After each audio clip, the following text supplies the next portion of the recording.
प्यारे बच्चों, नमस्कार। आज हम 10वीं कक्षा का लेसन 3 करेंगे। लेसन 3 करने से पहले हम इसके बेसिक को सीख लेते हैं, जिससे हमें आगे की प्रश्नावलियों को करने में किसी भी तरह की कोई प्रॉब्लम ना हो। प्रश्नावली 1.3 प्रारंभ करने से पूर्व इसके बेसिक कॉन्सेप्ट को क्लियर कर लेना बहुत ज़रूरी है, ताकि इस लेसन तथा इस प्रश्नावली में हमें कोई भी प्रॉब्लम ना हो। इस बेसिक वीडियो में इस प्रश्नावली के हर छोटे से छोटे कॉन्सेप्ट भी क्लियर किए जाएंगे, ताकि आप लोगों को इस लेसन को करने में बड़ा मज़ा आए। तो आप इस वीडियो में मेरे साथ बने रहे और लेसन 3 दो चर वाले रेखीय समीकरण युग्म के बेसिक कॉन्सेप्ट को क्लियर करें, ताकि हम इस प्रश्नावली को बहुत ही आसानी से कर सकें। लेसन 3 में हमारे पाठ का नाम है दो चर वाले रेखीय समीकरण युग्म, जो अपने नाम में ही बहुत सारी विशेषताओं को लिए हुए हैं। मैं इसमें एक एक शब्दों के क्या अर्थ है मैं आपको बताऊंगा, ताकि हम बड़े आसानी से इसे कर सकें।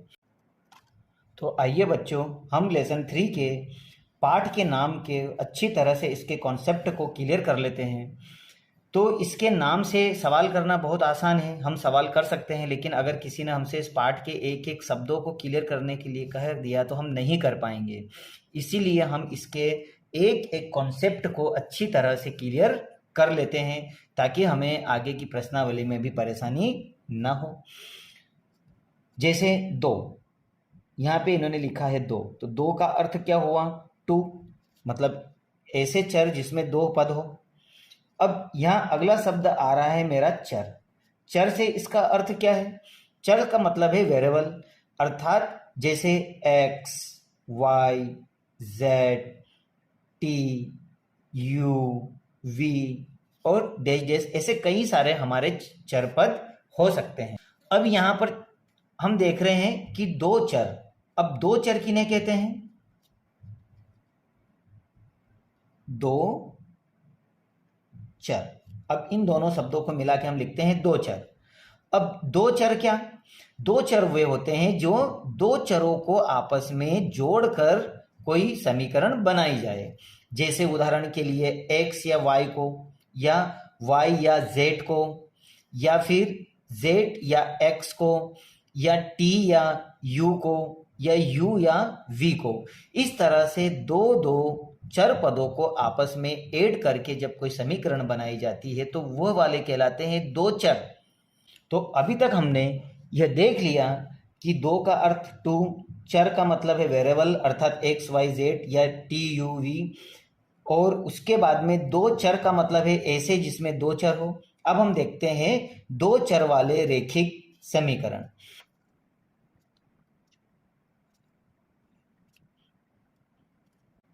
इससे पहले मुझे समझना होगा रेखिक। रेखिक क्या होता है? तो रेखिक का मतलब होता है कि ऐसा समीकरण जिसकी घात बड़ी से बड़ी 1 हो, वह कहलाता है रेखिक समीकरण। अर्थात कहने का मतलब है ऐसा समीकरण जिसमें चर की घात बड़ी से बड़ी 1 हो, वह कहलाता है रेखिक समीकरण। इसके कुछ उदाहरण मैं आपको बता देता हूँ। रेखिक समीकरण का एक जर्नल फॉर्म ले लेते हैं अपन।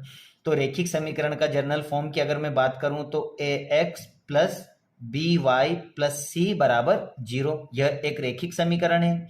रेखिक समीकरण इसलिए क्योंकि इसमें जो हमारा चर पद है उसकी बड़ी से बड़ी घात हमारी 1 है। तो रेखिक समीकरण के हम कई उदाहरण ले सकते हैं, जैसे x प्लस 3y बराबर 6, ये भी हमारा एक रेखिक समीकरण है।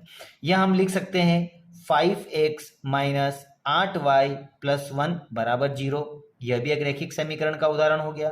या √2 प्लस √5 x और y, यहाँ पे जरूर लगाए दो हमारे चर पद, प्लस हमारे पास में 20 हो गया इक्वल 0 हो गया। तो यह भी एक रेखिक समीकरण का हमारा उदाहरण हो सकता है, जिसमें दो चर है। दो चर वाले रेखिक समीकरणों के ये हमारे उदाहरण हो जाएंगे। अब यहाँ अगर मैं दो चर वाले रेखिक समीकरण व्यापक को अगर विस्तार से मैं बताऊं तो यहाँ पर मेरे पास में x का कॉफिशिएंट अर्थात गुणांक a है और y का कॉफिशिएंट हमारा b है। तो मैं बोल सकता हूं यहाँ पर कि a तथा b हमारे क्या हो जाएंगे, ये गुणांक हो जाएंगे। ये गुणांक है। ये किसके गुणांक है, x और y के, जिसे हम कॉफिशिएंट भी कहते हैं। अब ये हमारी वास्तविक संख्याएं होती है। अब हमें समझना है कि वास्तविक संख्याएं क्या। a और b दोनों हमारी वास्तविक संख्या है। तो वास्तविक संख्याओं का मतलब है जो हमारी गिनती की संख्याएं, जैसे 1 2 3 डैश डैश डैश, या फिर बटे वाली कोई संख्या ले लो, 1/2 1/3 या 1/7, ये हमारी सारी संख्याएं। या रूट में अगर कोई संख्या हुई जैसे √2 √3 √5, तो ये सभी संख्याएं जो इसके गुणांक होते हैं, ये सारी संख्याएं हमारी वास्तविक संख्याएं होती है। जैसे यहाँ पे 5 लिखा हुआ है, यह y का 8 लिखा हुआ है, या फिर यहाँ x का √2 लिखा है, √5 लिखा हुआ है। तो ये सभी हमारे a और b इसके गुणांक होते हैं। साथ में हमें ये भी समझना है कि जो इसके a और b गुणांक होते हैं वो कभी भी a बराबर 0 के बराबर नहीं होता है और b का मान भी 0 के बराबर नहीं होता है। ये मान हमारे 0 के बराबर नहीं होना चाहिए। अब हमें समझना है कि क्यों नहीं होना चाहिए। अगर a का मान 0 और b का मान 0 हो गया तो क्या ये दो चर वाला रेखीय समीकरण नहीं होगा? ये बिल्कुल नहीं होगा। क्यों नहीं होगा? क्योंकि जब मैं a का मान अगर 0 रख देता हूं तो ये x का मान पूरा क्या हो जाएगा, शून्य हो जाएगा। क्योंकि a का मान 0 है तो एक शून्य शून्य हो गया। इसका मतलब है कि अब यह दो चर वाला समीकरण नहीं रहा, क्योंकि ये एक ही चर बचेगा। और अगर मैं b का मान 0 रख देता हूं तो यह शून्य हो जाएगा, अर्थात यहाँ a x और c बचेगा, अर्थात यहाँ पे भी दो चर हमारे नहीं बचेंगे।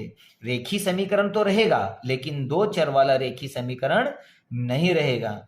इसे मैं इस तौर पे भी कह सकता हूं कि a² plus b² not equal होना चाहिए 0 के। यह 0 के बराबर नहीं होना चाहिए। तो यह हमें समझ में आ गया है कि इसके कॉफिशिएंट कभी भी 0 के बराबर नहीं होंगे दो चर वाले रेखिक समीकरण में।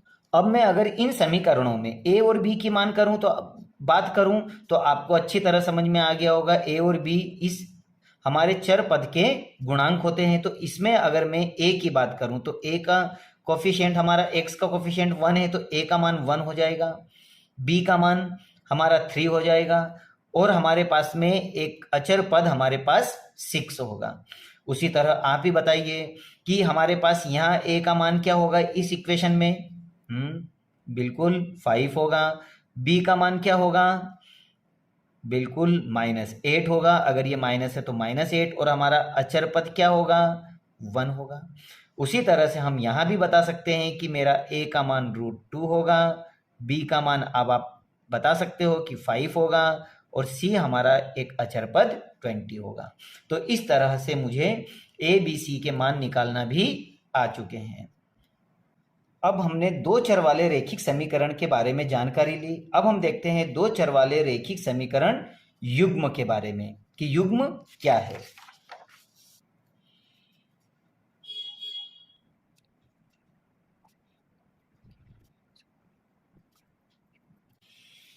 युग्म का मतलब क्या होता है? तो युग्म को कहा जाता है जोड़ा। युग्म का मतलब होता है जोड़ा। जोड़ा क्या? किन्हीं भी दो चर पदों को जब आपस में जोड़ा जाएगा तो वह कहलाएगा युग्म। तो जैसे हमारे पास में कोई रेखिक समीकरण है और उसी तरह की जब दो रेखिक समीकरणों को जब हम आपस में लेंगे तो वही कहलाएगा युग्म। तो हम यहाँ पर दो चर वाले रेखिक समीकरण युग्म का एक विस्तार रूप ले लेते हैं। इसका एक जर्नल फॉर्म में बता देता हूँ। जैसे दो युग्म में a1x plus b1y plus c1 equal 0, यह हमारे पास में एक रेखिक समीकरण हुआ। अब इसी के साथ में अगर मैं एक और इसको जोड़ देता हूं, a2x plus b2y plus c2 बराबर 0, इसके साथ में एक और इक्वेशन अगर मैं ले लेता हूं तो इन दोनों को जब आपस में लिया जाता है तो वही कहलाता है एक जोड़ा, क्योंकि ये दोनों का एक जोड़ा हो गया और यही कहलाता है युग्म। इसके हम कई उदाहरण ले सकते हैं। जैसे इस एक समीकरण का एक उदाहरण ले लूँ मैं, 5x प्लस 2y बरोबर 20, या फिर 3x माइनस 5y बरोबर 40। तो यहाँ पर इन दोनों समीकरणों को जब आपस में सॉल्व किया जाएगा तो यही कहलाएगा दो चर वाले रेखिक समीकरण युग्म। और हम आगे की प्रश्नावलियों में इस तरह के युग्मों को बहुत ही अच्छी तरीके से हल करेंगे। इसमें अगर मैं a1 a2 की बात करूं तो a1 का मतलब है ऊपर के मान, तो a1 का मान आपका हो जाएगा 5, वहीं पर b1 का मान होगा आपका 2, और वहीं c1 का मान होगा आपका 20। ये आपका एक अचर पद होगा। उसी तरह से a2 बराबर आपका 3 हो जाएगा, और b2 का मान आपके पास में -5 हो जाएगा, और c2 बराबर आपके पास 40 हो जाएगा। तो हम इस तरह से दो युग्मों में a1 a2 b1 b2 और c1 c2 के मान भी निकालना सीख चुके हैं। यह हमारे चर पदों के कोफिशिएंट है, और यह हमारा c1 c2 एक अचर पद के अचर पद होते हैं। तो ये तो हुआ पाठ का पूरे एक एक शब्दों का अर्थ। अब हमारे पास में प्रश्नावली 1.3 पूरी ग्राफ पर आधारित है।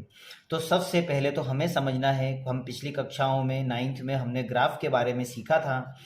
अगर हम किसी कारणवश भूल गए हैं या हमें रिवाइज नहीं रहा है या हमें रिवीजन की ज़रूरत है, तो मैं आपको ग्राफ के बारे में एक बार और बता देता हूँ, और उसके बाद में हम आगे के सवालों को बड़े ही विस्तारित रूप से करेंगे। तो हम सबसे पहले सीखते हैं ग्राफ। तो ग्राफ के लिए हमें ग्राफ कॉपी की ज़रूरत होगी। अभी मैं आपको यहाँ पे बता देता हूँ, फिर सवाल हम ग्राफ कॉपी में ही करेंगे। तो ग्राफ के लिए ये मेरे पास में y एक्सेस लाइन होती जो खड़ी होती है, और इस लाइन को हम x एक्सेस कहते हैं जो आड़ी होती है। ये हमारे पास में एक x एक्सेस है, और ये वाला जो बिंदु होता है ये हमारा मूल बिंदु होता है, जिसे 0 0 से प्रदर्शित करते हैं, क्योंकि इसमें x y दोनों के ही मान हमारे 0 होते हैं। अगर मैं इनके नाम की बात करूं तो ये हमारा x है, ये x डैश है क्योंकि यहाँ माइनस की संख्या होती है, ये y डैश है और ये y है। डैश का मतलब है कि ये माइनस वाले अंकों को प्रदर्शित करेगा। अब जैसे मैं इनके नाम दूं तो ये हमारा 1 हो गया, ये 2 हो गया, 3 4 5 6।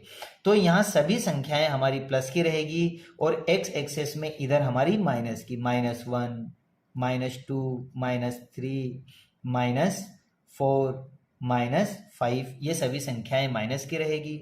ऊपर y वाले एक्सेस की बात करते हैं हम, तो y वाले में देखा जाए तो ये सभी ऊपर वाली प्लस की रहेगी, 1 2 3 4 5 ये सभी प्लस की रहेगी, और नीचे -1 -2 -3 -4 ये सभी माइनस की रहेगी। अब हमें ग्राफ में समझना है कि यह तो इनके बिंदु है, इन बिंदुओं में ये वाली लाइन हमारी सबसे पहले ली जाती है, अर्थात अगर इनके बिंदु की बात करूं तो यह x, और ये वाले हमारे जो बिंदु होते हैं ये y होते हैं। तो पहला बिंदु हमारा x और दूसरा हमारा y होता है। इन बिंदुओं के उदाहरण में जैसे 2 और 5, तो इसका मतलब है कि हमारा x क्या होगा, 2 होगा, और y क्या होगा, 5 होगा। तो x बराबर मैं बोल सकता हूं कि 2 है और y बराबर 5 है। ये हम आगे और भी सीखेंगे। अब हम देखते हैं पिछले पार्ट का थोड़ा रिवाइज करते हुए कि यहाँ पर मैं देखता हूं कि इसमें x के सारे मान इस वाले कॉलम में मेरे प्लस में आते हैं, लेकिन इस वाले कॉलम के मेरे जितने भी मान हैं ये भी प्लस के हैं। अगर ये दोनों ही प्लस प्लस, तो ये हमारे कौन से चतुर्थांश का होगा, तो ये प्रथम चतुर्थांश हो जाएगा। तो मैं लिख सकता हूं कि ये मेरे पास में प्रथम चतुर्थांश है। अब अगर मैं बात करूं इस वाले अंश की, तो यहां पर x वाले सभी माइनस में हैं, ये सभी मान माइनस के होंगे, और y वाली अगर बात करें तो ये सब प्लस में होंगे, यानी कि माइनस प्लस वाला अंश बताएगा ये वाला कॉलम हमारा। तो ये हो जाएगा हमारा द्वितीय चतुर्थांश। अब इसमें देखा जाए तो x के मान हमारे माइनस में है, लेकिन y के मान भी माइनस में है, तो ये दोनों ही हमारे माइनस माइनस रहेंगे। इसका मतलब ये हो जाएगा हमारा तृतीय चतुर्थांश, ये हमारा तृतीय चतुर्थांश होगा। अब हमारा लास्ट में चतुर्थांश की अगर बात करें तो आप खुद ही समझ गए होंगे कि x के सारे मान यहाँ पे धनात्मक होंगे और y के सारे मान हमारे इसमें ऋणात्मक अर्थात माइनस में होंगे। तो इसे हम कहेंगे चतुर्थांश, ये हमारा चतुर्थांश होगा। तो इस तरह से ये चीजें हमने 9th में सीखी थी। अब हमें देखना है कि इन बिंदुओं को ग्राफ के द्वारा कैसे प्रदर्शित किया जाता है। तो बहुत इजी है। जैसे उदाहरण के लिए मैं कुछ बिंदु यहाँ पे ले लेता हूँ 2, -1 या फिर 6 और 3, मैं ले लेता हूँ यहाँ पर -2 और -3 या फिर 6, -1। तो इस तरह के मान हमारे कौन कौन से अंश में जाएंगे ये भी हमें पता लग जाएगा। जैसे उदाहरण के लिए सबसे पहले देखें यहाँ पर 2, तो मैंने आपको यहाँ समझा दिया कि यह x का मान होगा। तो x का मान हमारा क्या हुआ 2, तो x वाली में देखो +2 कहाँ पर है, तो x वाली लाइन ये रही और +2 ये रहा। और y वाली -1, तो -1 हमारी नीचे रहेगी। तो इसका मतलब है ये इस वाले चतुर्थांश अर्थात चतुर्थांश में ये बिंदु हम आराम से लगा सकते हैं और हम लिख सकते हैं कि ये 2 और -1 वाला बिंदु है। उसी तरह से 6 और 3, तो 6 ये रहा हमारा x वाला और 3 हमारा y का देखो प्लस में, तो ये ऊपर है। तो इसकी सीध में अब मुझे जब हम ग्राफ पे बनाएंगे ना तो काफी क्लियर ये चीजें दिखेगी हमें। तो ग्राफ में परेशानी नहीं आएगी, हम अगली प्रश्नावली में सारे बिंदु ग्राफ में ही सीखेंगे। सिर्फ आपको तो बेसिक कंसेप्ट क्लियर करने के लिए मैं इसको पेन से बना रहा हूँ, बाकी ये ग्राफ भी पेंसिल से हमें बनाना है। तो ये हमारा हो गया 6 और 3। फिर देखो 2, तो आप ही बताइए इसमें हमारा 2 कहाँ होगा, ढूंढिए कहाँ है। तो x वाले में ये रहा -2 क्योंकि ये माइनस है। आप बताइए y में हमारा -3 कहाँ होगा, ढूंढिए। तो -3 वाली संख्या में देखो ये रहा 3। तो 2 और 3 की सीध में जब मैं जाता हूं तो मेरा बिंदु ये यहाँ आता है। तो मैं लिख सकता हूं कि ये -2 और -3 को प्रदर्शित करता है। अब देखो 6 देखिए कहाँ पर है, बताइए। बिल्कुल आपने सही बनाया, 6 यहाँ पर है। और -1 कहाँ पर है y वाला, तो वो नीचे जाएगा क्योंकि माइनस का y नीचे है। और जब मैं इसकी सीध में आता हूं तो मेरा बिंदु ये यहाँ मिलता है 6 और -1। तो इस तरह से हम जब अगली प्रश्नावलियों में ग्राफ के बारे में सीखेंगे तो उसमें मैं आपको बताऊंगा कि ग्राफ में समीकरणों से बिंदु कैसे निकाले जाते हैं। और उन बिंदुओं को रखना तो हम सीख ही चुके हैं कि जब हमारे पास x और y के बिंदु निकल जाते हैं तो ग्राफ में हमें किस तरह से रखना है। तो अगली वीडियो में अगली प्रश्नावली में जब हम 3.1 करेंगे तो उसमें हम ग्राफ के बिंदुओं को निकालते सीखेंगे और उन बिंदुओं को ग्राफ में रखकर हम ग्राफ खींचना सीखेंगे। तो हम मिलते हैं अगले वीडियो में। आप इसी तरह से साथ में रहिए, साथ बनाए रखें, वीडियो को लाइक करें, शेयर करें और अपने दोस्तों या अपने मित्रों को भी वीडियो शेयर करें ताकि वो भी वीडियो देख सके और सीख सके।